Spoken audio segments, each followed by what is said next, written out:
is Tammy and I'm from Dallas, Texas. It was extremely helpful. I got the study materials about 3 weeks before I started class, so there was that much extra time to start learning and going over things and making notes if I had any questions. I printed out my own memory cards, and so I learned a lot of the limitations and memory items a couple of weeks before I even got here.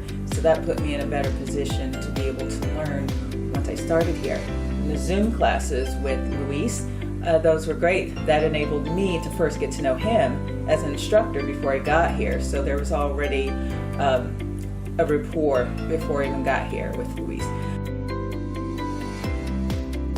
The aircraft course is a little bit more intense because you're actually in the moving aircraft.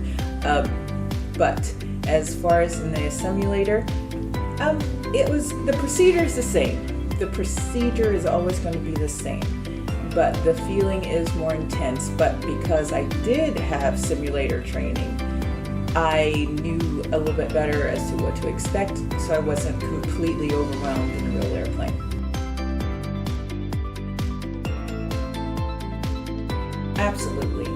Absolutely. This isn't even the end of it, because I know if I have a question 2 weeks from now, I can still call Luis and get more clarification, and I intend on coming back for more training here.